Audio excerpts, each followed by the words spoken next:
So, I remember this story, and it's one of my favorites to talk about. A friend of mine and my brother and I went up to a cliff called the Bluff, and it was in Lewis and Clark Park.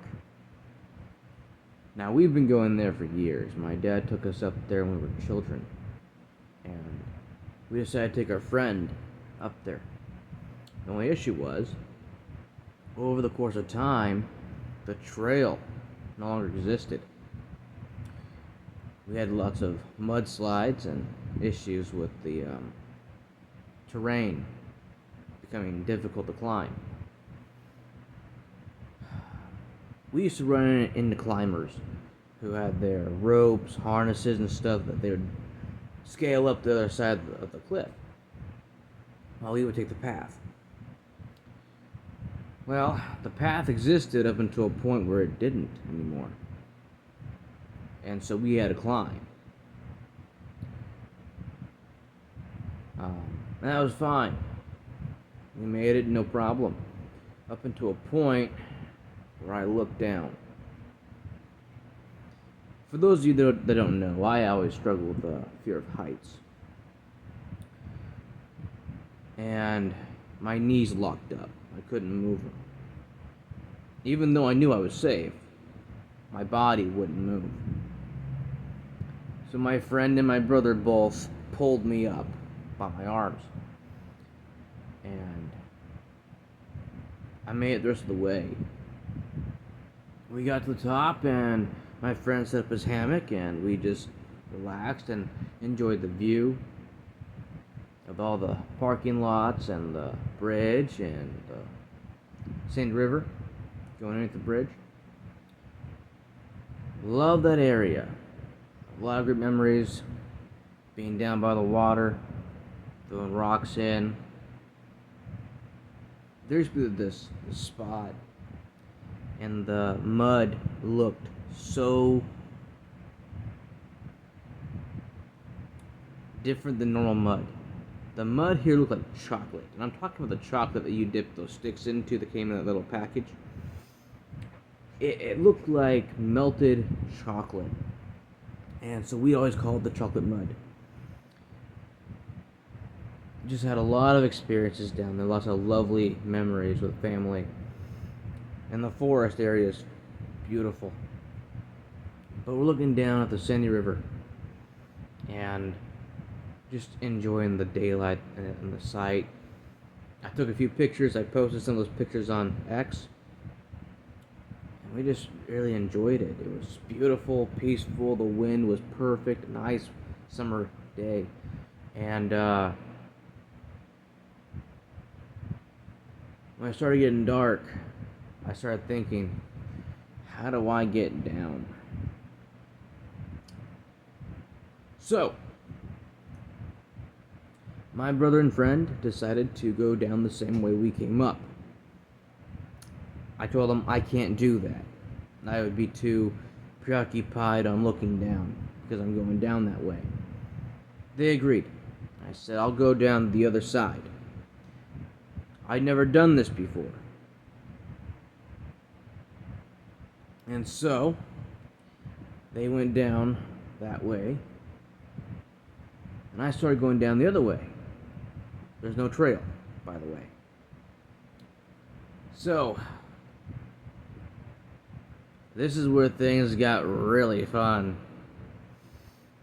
I was so impressed with myself. I was just enjoying the thrill, and then after it, I'm thinking, I wish I had it on camera, because unless you were there, unless you knew me personally, you're not going to believe this story.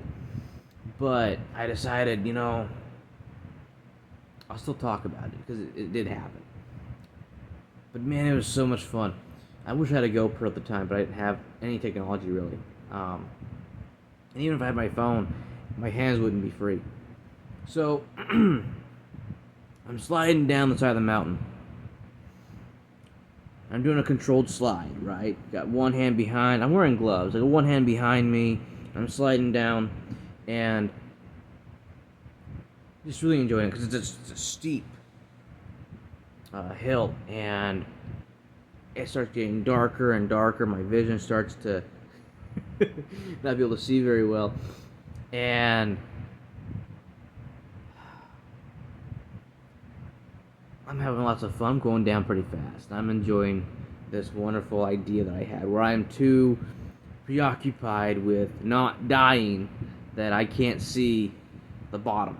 And the height doesn't bother me because I'm too focused on where I'm going to put my feet, my hands. And I was just thinking this was like the most clever idea.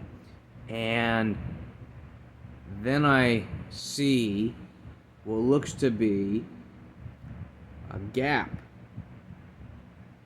coming up. And I see a big boulder on the other side. I'm going, I can jump it. Pretty sure I can jump it.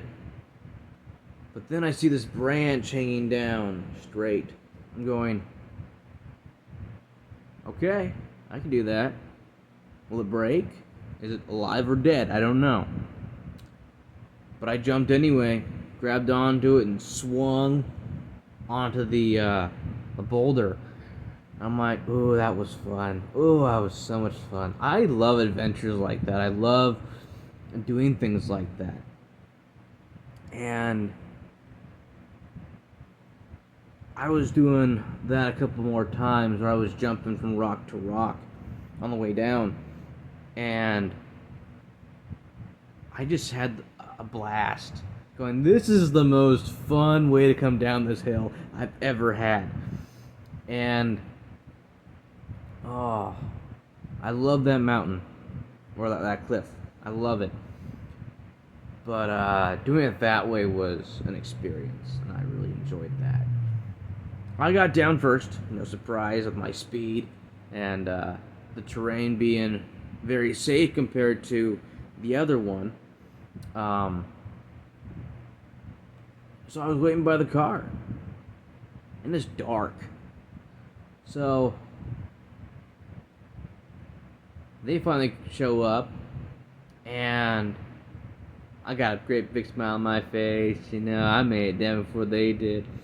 And then everything's fine. Everything is completely fine until my friend decides to shine lights. So he opens up the car. When I open the car door and I see my pants, I see everything. He says, hold up, wait a minute. He gets his flashlight and he goes around my entire body with it, and he's like, no, you're not getting in my car. My friend loved his car so much, took great care of it. The interior was always clean, and so he wouldn't allow you to have any mud or any dirt in his car. He took very good care of his Acura. And I'm like, oh. So I had a backpack on. The backpack's filthy. I'm dirty. And he's like, no, I don't want to drive you home.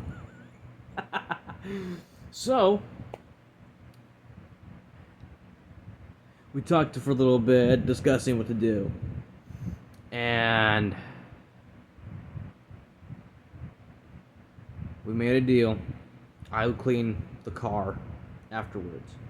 And he says, okay. And just to make sure it's done right, I'll help you. So that's what we did. Got in, went home, and cleaned the car. But I love that story so much because it was an experience that only I got to experience by a path only I chose. And the amount of fun I had going down this dirt slope full of rocks, branches. Mind you, there were fallen branches and stuff I had to jump over as I'm going down. So I had a lot of fun testing my agility and everything. It was fantastic. And oh, I just really enjoyed that trip specifically.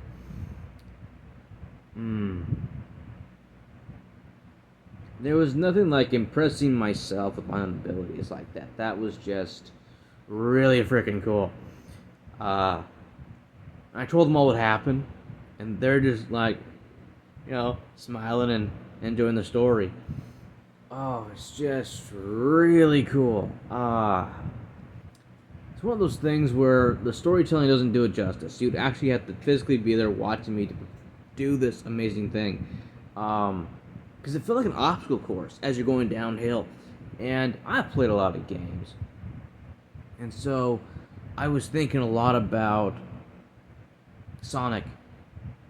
Sonic Battle to Adventure, where you're in the jungle and you're sliding down, doing some rail action. And I was just thinking about that the entire time. To live it was just really fun. Really cool.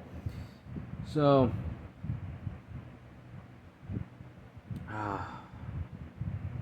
want to talk about that story because it's one that's really fun, really cool, and even though it was dangerous, I still love the thrill after it. I loved reliving that wonderful memory and sharing it with people. But that's not what I normally talk about, so I thought you guys would get a kick out of it. Now, like I said, telling the story doesn't do it justice, and it's been a long time since I did that, so it's not as fresh in my head as it used to be. But basically, that's the gist of it. I started at the top of the cliff, went behind the cliff face, and slid all the way down to the very bottom, doing some jumps and hurdles and swinging on some branches to avoid crashing into stuff. And remember, it's happening so fast that your reaction time has to be perfect. So I just really enjoyed that. It was so much fun. Of course, look at my friend's face was just more hysterical because he couldn't believe how dirty I was. He's like, "You want to get into my car looking like that?" Yes, please. It was just awesome. He was a great dude. He's the one in my other videos I was talking about where, on the camping trip, he was the one mentioning his sword versus the friend with the bow. He was just fantastic. He likes to be called Styles. And Styles was just one of the coolest people I've met. And we had lots of adventures like that, tons of them. Just so much fun. Man.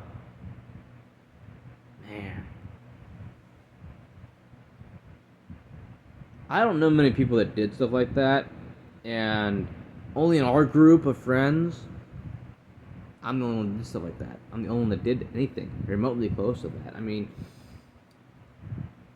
I would be walking, and there'd be a flight of stairs, and I'd be the guy seeing how far I could jump them. And then when I would do that, it would inspire other people behind me to try it too. Sometimes I'd slide down the rail, but I just had fun, and I was showing other people how to have fun. And I enjoyed it. I just enjoyed being myself, being me. The only problem is it would always spark up jealousy. I remember being new to this church. I was 16, 17, something like that. And I did the same thing. I jumped down a flight of stairs. This time, though, I could clear it, so I jumped to the very bottom of it. And I'm wearing my leather jacket, I love this jacket. I've been wearing this since I was, 14. And I grew into it more. I just loved it, loved the feeling of it. And I jumped the stairs in front of a young couple, boyfriend, girlfriend. And the insecurity this guy gave off was just so horrible that it was, "What made you want to do that?" I'm like, "Do what?" "Jump the stairs." I've always done stuff like that. And I said, "I don't know, because I could." He goes, "Oh, because you're cool and you got the jacket and stuff." I'm like, "Okay, yeah, maybe." Like, it's that kind of thing. In front of his girlfriend, he's acting insecure. And later on, I find out they end up breaking up because he cheated on her. Yeah, horrible. I mean, insecure guys, they'll cheat because they need to fill that void of their own insecurities with how many girls can they get, how many attention can they get. I never had that problem. So, I don't understand guys like that, and it sickens me. Any guy that's insecure makes me sick. It just makes me physically sick. Another time, I was wearing this jacket, and I was skateboarding, and I love to kick the board, watch it roll away, and then run and jump onto it perfectly. This time, I jumped a little too much, and I ended up landing on the nose of it. So of course the board, tilts, sending me to the ground while I roll and get back up. And because of this jacket and the shoulder pads, I was fine. And I did that in front of a few kids. Again, in this neighborhood, I was really new to it. I was only there for a few months, waiting for our house to be ready for us. And he looks at me, this other kid, the oldest kid there, he looks at me and he goes, "You roll." I said, "Yes, I do." He goes, "That's effective. And of course, with your jacket, you don't feel a thing." I said, "No, I don't. That's right." He goes, "Yeah, that's a good idea." So the problem with skater punks is that they're not protected. They get these ripped jeans, they get these baggy pants that are sagging usually. They wear maybe a t-shirt or a thin, loose jacket. And then they see me, jeans, leather jacket, and he liked the idea. He's like, "You're always armed, always prepared." I said, "Yes, I am." So he loved my style, loved my choice, because one thing he let me know was it's a really smart style because leather acts like armor, and it's harder to cut through. It's hard to stab because you got that protection. Yeah, very true, very true. And because of the jacket, I didn't really need to do much fighting. It really just sent off the "I'll kick your butt" attitude, and they left me alone. One guy down there, he tried something. He tried starting something with me, and I just stared at him. And he got all nervous. Like, "So all you do is stare at people?" I kept my mouth shut and just kept staring into his soul. And then he just walked away. Well, I'm 16 at this point. I know that's what I told the guy. This next incident happened when this kid, 14, we called him Goat Face because he looked like a goat. And before I even heard that was his nickname that people gave him, I called him that. So that just shows how in tune I was with how this person is. And he started something with me, with the guy that I scared off. And he pulled out brass knuckles. Now, for those people that know me, the moment someone pulls out a weapon, I get all happy on the inside, because that means that they gave me a new toy to play with. Because I'm going to take it from them and use it against them. That's my training. And so, they pull out brass knuckles, nice shiny gold brass knuckles. I'm like, let's do it. So again, the same tactic. Keep my face stern, stared into his eyes, and he goes, "Oh, is this what he did with you? Just stare at you?" He goes, "Yeah." And So he starts mouthing off, which told me all I needed to know. Because if you're a mouthpiece and you just run your mouth, guys like me will just beat you senseless because we don't talk. We don't talk. And so I just enjoyed it, watching him shake, watching him get nervous and scared. And then he just was like, "How old are you?"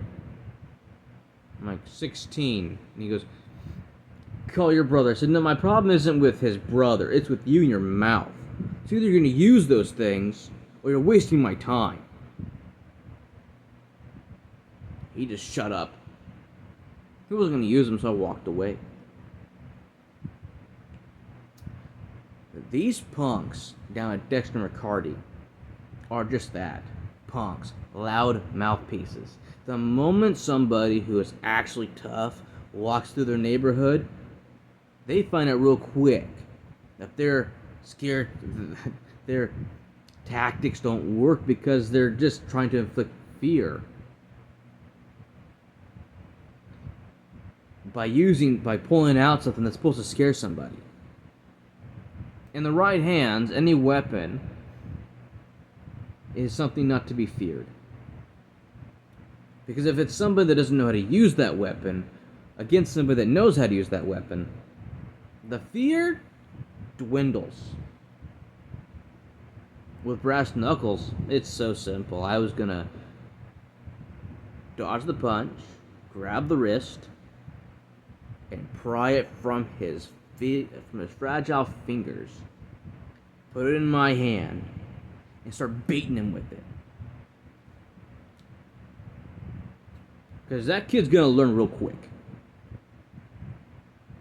The moment you pull out a weapon, the fight's begun. But being 14 and being stupid, I didn't feel like giving him that kind of lesson yet.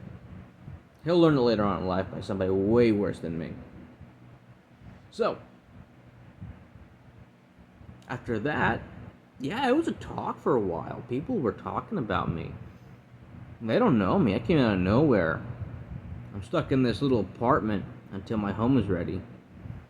And my family and I are there. Everything's still boxed up. It's just a living situation for right now because of a no-cause eviction that we got from our main home that we've been there for. We lived in for about 8 years. And so we got a home. It was being fixed up, and we were packing up and we left. We had to find a place to live until it was ready, so that's what we did. And that's when I realized these are the kind of guys I got to have fun with. Now, the oldest one there, he had a parole officer, he was a shoplifter, and he loved knives. I love knives. We had that in common. And we decided to spar for a bit. And we had so much fun. We had a lot of fun.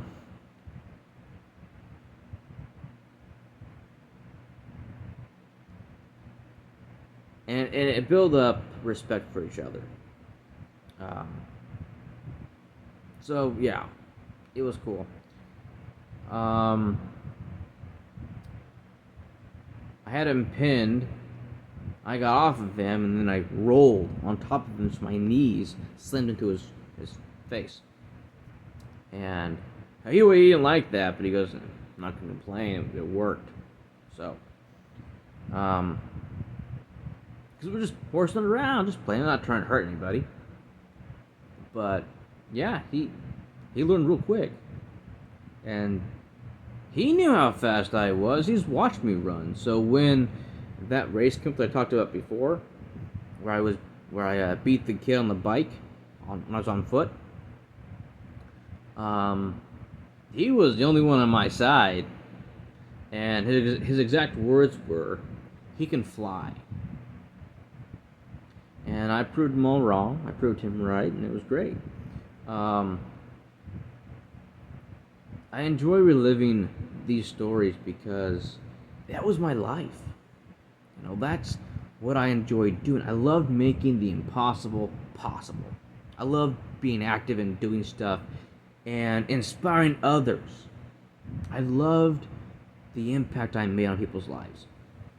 Be it teaching them how to spar, how to fight, or humbling people that need to be humbled.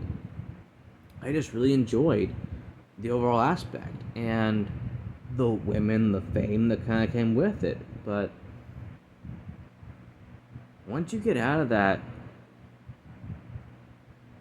and you meet the real world with the workforce and the corruption, you realize real quick that there are people out there trying to destroy guys like me through legal means by being unethical.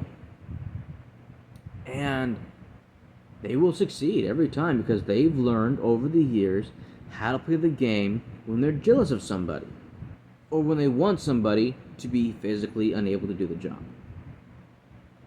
So, now that I've learned how this whole thing operates, I want to end. I want to be the reason why it crumbles. Which is why I'm thinking about, telling people, since my last name is Hole, Hole, put a hole in the government. Take it as you will. Because that is what I want to do. Break it. Punch a hole into it. And make this corrupted workforce in Oregon suffer. So, coming from that kind of background where everything went my way because I made it, to going to a place where for 6 years I had no power anymore, no authority, I had nothing. I wasn't even in control of my own life. My body didn't heal very well, and I gained weight. I had issues that I never thought I'd have because of the workforce and how it's ran. That would be enough to make anyone angry enough to do something about it. And so, if Trump doesn't fix the issue of the workforce, then that's going to force me to run for governor of Oregon. If he does fix it, and I end up getting the proper treatment I need, then I'm going to go travel the rest of my life and enjoy that freedom. So either way, I win. It's just I have to become governor to fix the issues that my family faces, that I face, and so I'm going to do it. It's going to be difficult, I know that, but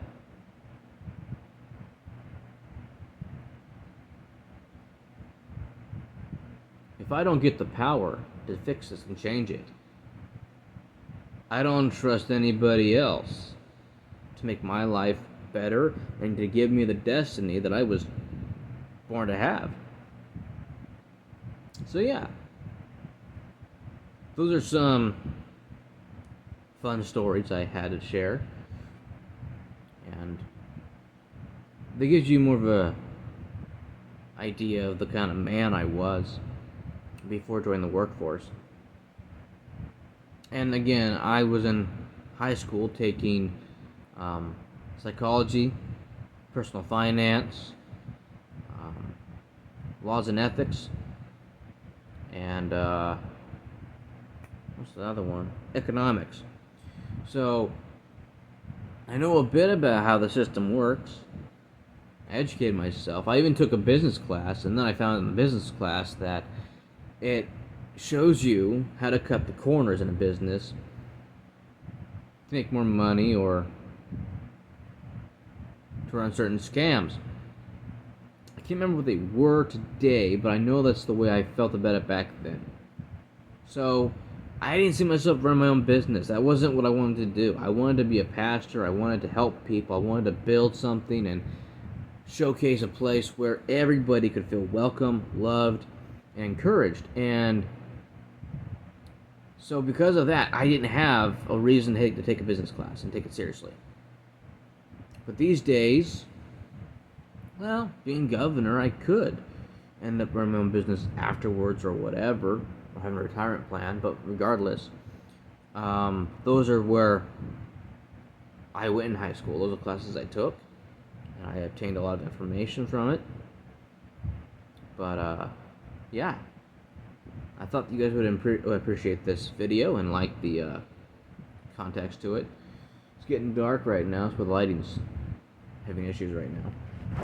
But yeah, that was my life for a good while, and it was great. I loved it. Really, really loved the whole all the experience I had.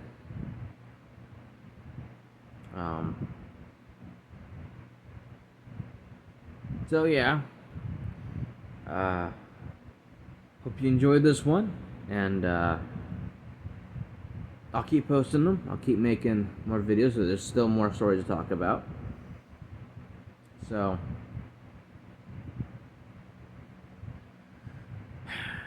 thank you again for your support.